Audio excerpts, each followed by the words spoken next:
The Adventures of Happy the Robot, The Fruit Kingdom. On the Iron Planet, there lived a robot named Happy. He is a spirited little robot, curious about everything. Happy loves his mom's cooking and craves adventure. One day, he recalled the Fruit Kingdom, a thrilling and magical land from a fairy tale he had heard before. Questions started bouncing around his head. Is the Fruit Kingdom real? What is there? Is it a wonderful place? So, he decided to travel there and find the answers to his questions. The only challenge was that the Fruit Kingdom is very far away, and the journey there is mysterious and treacherous. Happy knew he could not take the trip alone, so he decided to find some company. Hence, he went to his friend Lovely and invited her. "Hey Lovely, what are you up to?" Happy called out to his old friend. "Nothing," Lovely grumbled back. "I'm so bored." "You're in luck. I have just the remedy for your boredom," Happy replied excitedly. "I am going on an adventure, and you should come with me." "Adventure? Where?" "The Fruit Kingdom. Are you not curious about that mystical place?" "Sounds great.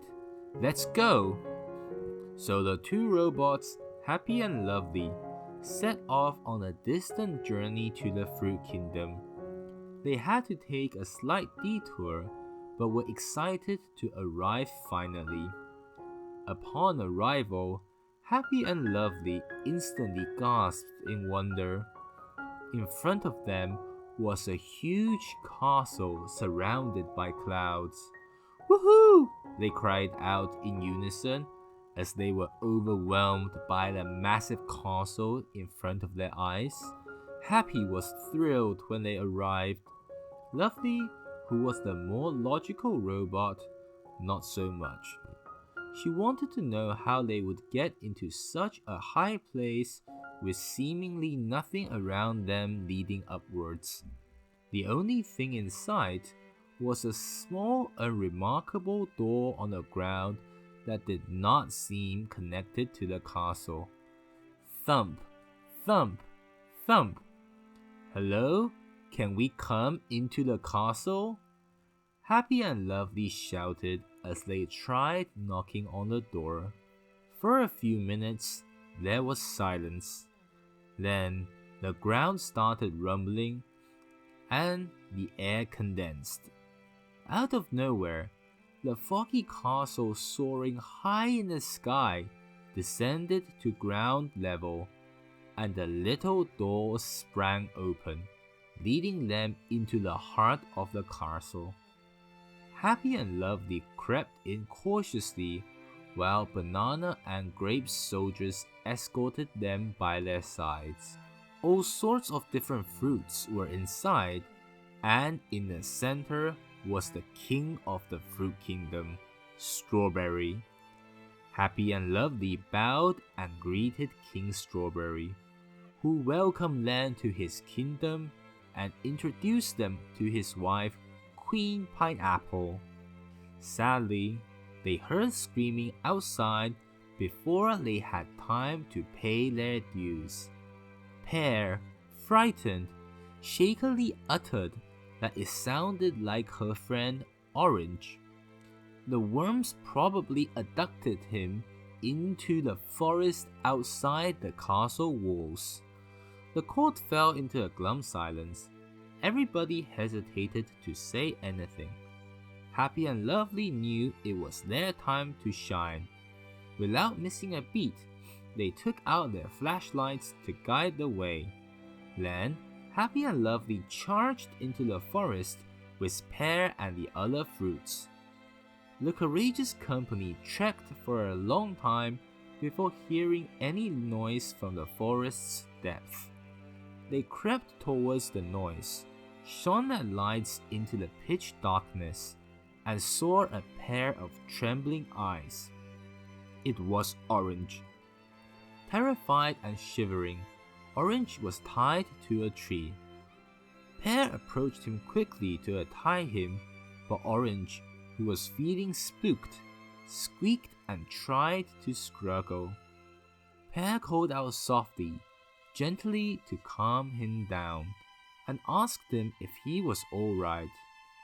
Orange calmed down finally and nodded his head.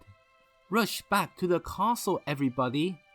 The worms tied me here on purpose," Orange pleaded the moment he was able to speak.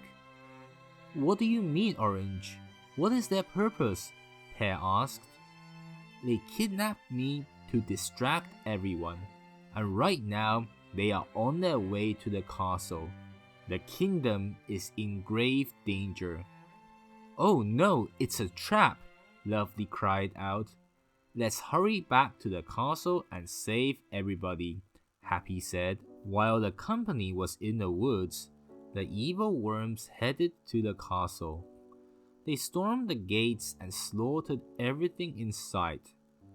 Echoing through the dark forest, the noise of the worms' army was deafening, and it was clear they planned to overthrow the Fruit Empire. The citizens were in outright panic. They didn't know what to do. Most of them hid in the castle, hoping that it would protect them from the terror that was about to come. Some stayed in their homes and prayed the royalties would come and save them.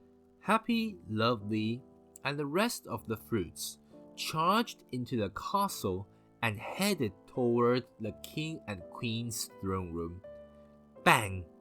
Kicking the door of the throne room open, they found the king and queen gagged and tied up by the worms. Lovely rushed towards the royals and used her magical cover power to protect them, while Happy used his lightsaber to attack and slice the worms. Happy and the soldier fought against the worms valiantly to save the Fruit Kingdom. The battle was intense and brutal, but they finally rescued King Strawberry and Queen Pineapple. The worms were defeated, and the Fruit Kingdom again returned to peace. The citizens were thankful and came out of their hiding places to thank the heroes. The royal family was touched and grateful for Happy and Lovely's help. Without them, the kingdom would be in ruins. The king decreed that the heroes should be knighted and given awards to show his gratitude. By the right of the council, by the will of the force, I dub thee Happy, Knight of the Fruit Kingdom, the king said to Happy. By the right of the council, by the will of the force, I dub thee Lovely, Guardian of the Fruit Kingdom, the queen said to Lovely. After the knighting ceremony, Happy and Lovely returned home with warm goodbyes from the royal family and applause from the citizens. They were honored and pleased and will remember the Fruit Kingdom and this memory forever. The end.